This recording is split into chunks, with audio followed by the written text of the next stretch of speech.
একটি গুরুত্বপূর্ণ আমল হলো নিয়মিত কোরআন তেলাওয়াত করা। এই আমল থেকে আমরা অনেকেই অনেক দূরে সরে আছি। তো আমরা প্রতিদিন কোরআন তেলাওয়াত করার চেষ্টা করব।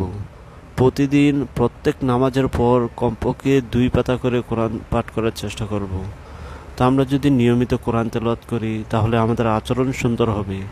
আমরা যদি নিয়মিত কোরআন তেলাওয়াত করি আমাদের চরিত্র সুন্দর হবে। আমরা যদি নিয়মিত কোরআন তেলাওয়াত করি তাহলে আমাদের জীবন সুন্দর হবে।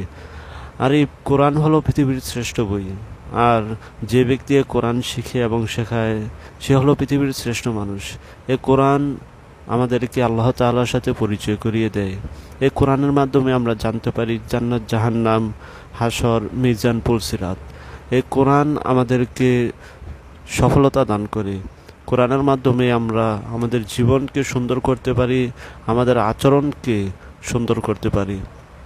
তো যে ব্যক্তি কোরআন তেলাওয়াত করে আল্লাহ তাআলা তার অন্তরে প্রশান্তি দান করেন। আল্লাহ তাআলা সূরাতুল আনফালের 2 নম্বর আয়াতে বলেন যে ইন্নামাল মুমিনুনাল্লাযীনা ইযা যুকিরাল্লাহু ওয়াজিলাত কুলুবুহুম ওয়া ইযা তুলিয়াত আলাইহি আয়াতুহু যাদাতহুম ঈমানান ওয়া আলা রাব্বিহিম ইয়াতাওয়াক্কালুন।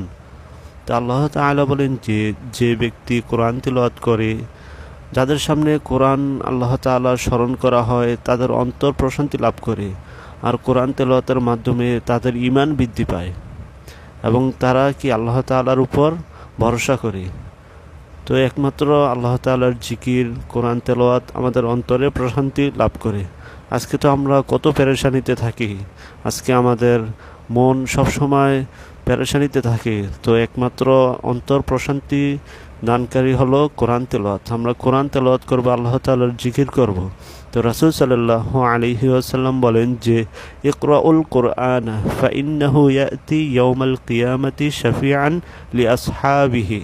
যে রাসূল সাল্লাল্লাহু আলাইহি ওয়াসাল্লাম বলেন মুসলিম শরীফের হাদিসে যে তোমরা বেশি বেশি কোরআন তেলাওয়াত করো, কেননা কোরআন পাঠকের জন্য কিয়ামতের দিন সুপারিশ করবে।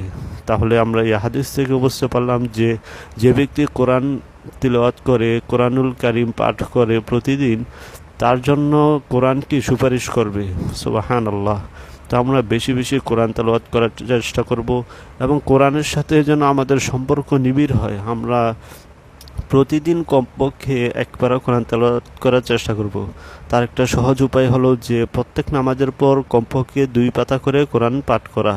তাহলে আমরা প্রতিদিন সহজেই 1 পারা করে কোরআন তেলাওয়াত করতে পারবো ইনশাআল্লাহ। তো তারপর আরও কিছু আমল করার চেষ্টা করব, যেমন ফজরের পর সূরা ইয়াসিন, জোহরের পর সূরা ফাতহা এবং আসরের পর সূরা নাবা, মাগরিবের পর সূরা ওয়াকিয়া, ইশার পর সূরা মুলক এবং জুমার দিন সূরা কাহাফ তিলাওয়াত করার চেষ্টা করব। এগুলো অনেক ফজিলত রয়েছে। তো আমরা বেশি বেশি কোরআন তেলাওয়াত করার চেষ্টা করব, কোরআন বোঝার চেষ্টা করব এবং অন্যকেও কোরআন শেখার চেষ্টা করব। আল্লাহ তাআলা যেন আমাদেরকে কবুল করেন। আমিন। ওয়া আখিরু দাওয়ানা আলহামদুলিল্লাহি রাব্বিল আলামিন।